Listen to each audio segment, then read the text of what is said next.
Informasi terkini terkait penyebaran COVID-19 di klaster Lapas Narkotika Yogyakarta sudah terhubung dengan Kadif Permasyarakatan Kemenkumham Yogyakarta, Gusti Ayu Putu Suwardani. Selamat sore, Ibu.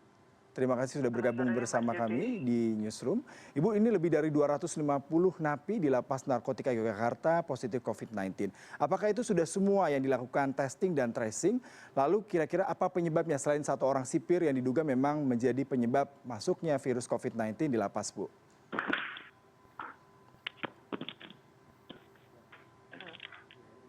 Dengar saya, Mas? Iya, Ibu. Halo? Saya mendengar Ibu Baik. dengan sebaik. Baik, terima kasih Mas Yudi. Jadi perlu saya luruskan juga bahwa angka 275 itu sebenarnya hanya angka yang sebenarnya adalah 263. Jadi 252 dari warga binaan dan 13 orang dari petugas Lapas Narkotika Jakarta. Jadi informasi ini juga kami dapatkan sejak tanggal 8 Juni 2021 yang lalu, di mana awalnya ada 2 petugas jaga, regu penjagaan yang mengeluhkan demam pada dirinya masing-masing dan kemudian dilakukan tes antigen. Dan ternyata setelah dites langsung oleh dokter klinik Lapas Narkotika, yang bersangkutan 2 orang tersebut positif COVID-19 dan selanjutnya dilaporkan kepada Dinas Kesehatan untuk dilakukan swab dan ternyata hasil swabnya juga positif. Nah, untuk itu ditindaklanjutnya adalah untuk melakukan PCR bagi seluruh warga binaan yang secara langsung berkontak dengan 2 petugas tersebut. Pada tanggal 10 Juni 2021 kemarin, Dinas Kesehatan memastikan untuk melakukan swab atau PCR untuk seluruh petugas lapas narkotika yang itu berjumlah 120 dan 3 blok hunian warga binaan masyarakatan, yaitu di blok B, di blok D dan di blok E, mengingat kedua petugas jaga tersebut memang melakukan kontak dengan 3 blok tersebut. Dan hasil yang keluar dari tanggal 12 sampai tanggal 14 menyebutkan bahwa sekitar 252 narapidana positif COVID-19 dan juga 13 petugas positif COVID-19. Nah, untuk itu kami segera melakukan langkah-langkah untuk memisahkan warga binaan yang negatif ke kamar lainnya, ke blok lainnya, dan mengisolasi semua warga binaan yang terkonfirmasi COVID-19 termasuk petugas-petugasnya. Dan kita tidak berhenti dari situ karena kita masih mempunyai 2 blok hunian lainnya yang memang secara tidak langsung kita juga perlu mengkhawatirkan, sehingga pada tanggal 14 kemarin Dinas Kesehatan Kabupaten Sleman mengirimkan kembali alat PCR untuk 103 narapidana sisanya yang belum sempat di PCR. Dan jadi pada tanggal 14 kemarin seluruhnya sudah melakukan PCR, namun yang 103 ini masih menunggu hasil swabnya 2 hari ke depan. Iya, Ibu Ayu, kalau kita bicara mengenai adanya 2 petugas yang memang diduga menjadi carrier dari adanya COVID-19. Apakah keduanya ini sebelumnya sudah melakukan perjalanan keluar kota dan sebenarnya seperti apa, Bu, perizinannya? Mengingat memang kan ada larangan ASN ataupun petugas di pekerjaan-pekerjaan yang vital dilarang melakukan mudik, Bu, di saat memang Lebaran kemarin, Bu. Ya, baik. Sehubungan 2 petugas yang pertama kali terkonfirmasi positif COVID-19 ini sebenarnya itu kita tidak bisa mengatakan bahwa yang bersangkutan pulang kampung atau mudik ya, karena memang di Jogja itu antara Jogja Klaten, Jogja Solo, Jogja Sragen pun itu bisa ditempuh dalam waktu yang sangat singkat. Nah, kita tidak melihat seperti itu karena memang mobilitas dari seluruh pegawai, kita tidak bisa melarang gitu ya petugas untuk mobilitas ke sana sini walaupun keluar kota sudah ada ketentuannya. Namun kita tidak bisa memantau itu. Namun yang jelas di Jogja sendiri peningkatan COVID-19 ini memang mencapai 100%. Kemungkinan tidak hanya yang pulang kampung barangkali kalau memang ada, tapi saya yakin juga teman-teman tidak pulang kampung. Tapi mungkin pendatang-pendatang wisata yang mulai berdatangan sejak selesai Lebaran kemarin, dan itu menunjukkan memang angka yang luar biasa. Kita tidak tahu di mana dapatnya, di mana terkenanya, namun kita apresiasi untuk petugas tersebut mengakui bahwa saya merasa tidak enak badan dan saya ingin melakukan swab antigen. Kalau untuk aturan atau peraturan yang melarang teman-teman mudik memang semuanya sudah dilakukan gitu ya. Jadi saya yakin Pak teman-teman juga tidak kemana-mana karena mengingat COVID ini bukan yang main-main bisa kita abaikan seperti itu. Iya Bu Ayu, ini terkesan sepertinya memang mereka mungkin berinteraksi dengan warga di luar lapas ya Bu.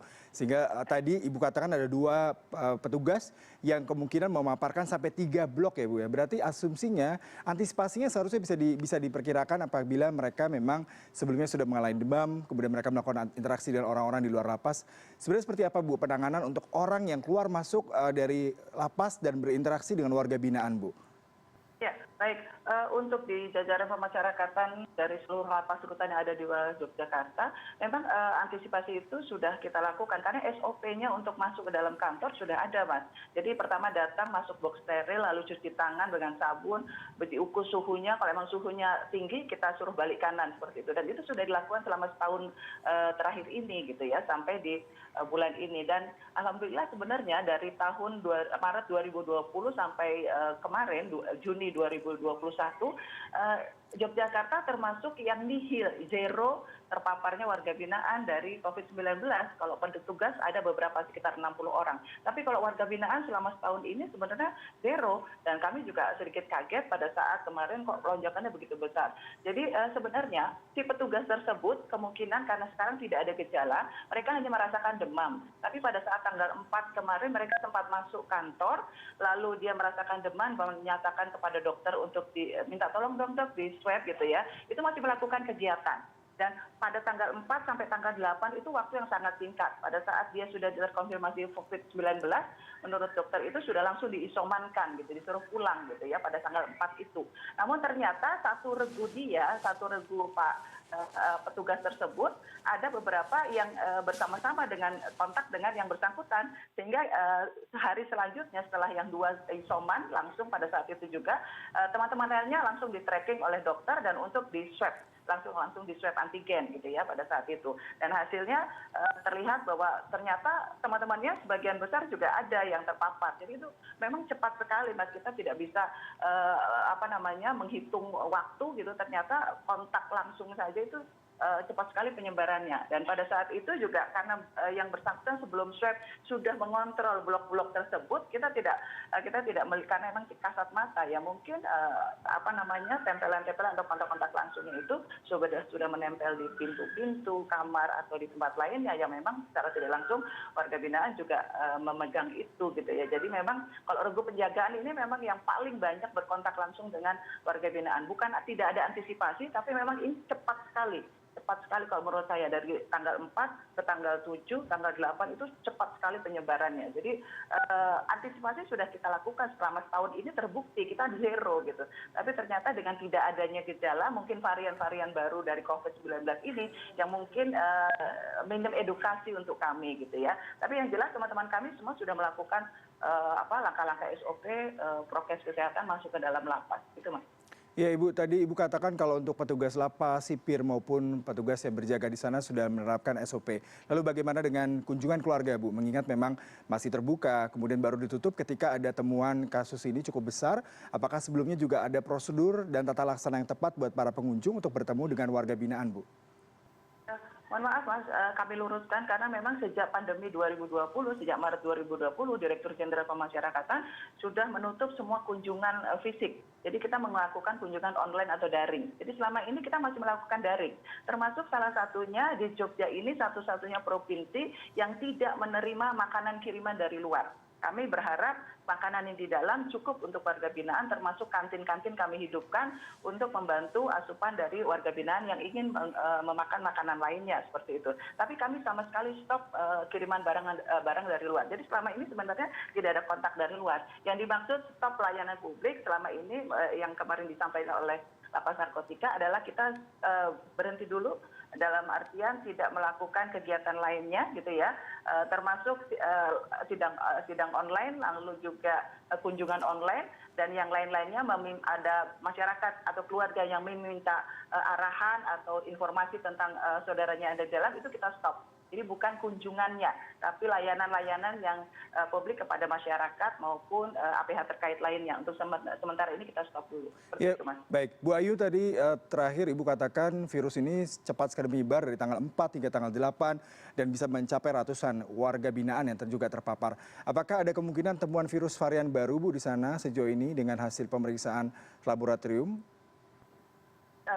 Saya belum kontak lagi dengan Dinas Kesehatan setempat karena memang kita masih konsentrasi untuk penanganan teman-teman yang ada di dalam. Bagaimana pola pembinaannya yang sementara ini kita stop, tapi terus kita juga mengajak teman-teman sekalian untuk tetap tenang, tidak cemas, tidak mencekam gitu. Jadi kita malah fokus untuk pembinaan dan penanganan COVID yang ada di dalam. Untuk penemuan varian baru nanti kami serahkan kepada dokter yang ada di klinik lapas narkotika untuk berkomunikasi dengan dinas setempat karena kami juga tidak mengerti soal teknis seperti itu. Tapi yang jelas saya mengakui itu penyebarannya luar biasa cepat sekali dari tanggal 4, tanggal 7, tanggal 8 sampai tanggal 14 itu terkonfirmasi sekitar 252 yang terpapar dan ini kita masih menunggu hasil yang lainnya. Dan itu yang dari awal saya sampaikan pada teman-teman, jaga kesehatan dari petugas karena satu saja warga binaan terpapar itu akan cepat sekali menyebar. Ternyata terbukti seperti itu. Namun saya juga berharap teman-teman sekalian juga tetap tenang ya karena kalau cemas atau mencekam suasananya saya khawatir imunnya juga turun. Jadi saya juga mengajak seluruh teman-teman yang ada di lapas narkotika tetap melaksanakan pekerjaan dengan santai, dengan tenang. Tapi untuk sementara layanan-layanan publik kita hentikan dulu selama seminggu ke depan. Seperti itu, Mas. Baik, terima kasih Bu Ayu selaku Kadif Kemasyarakatan Kemenkumham Yogyakarta untuk perbincangannya bersama kami. Selamat sore, Ibu.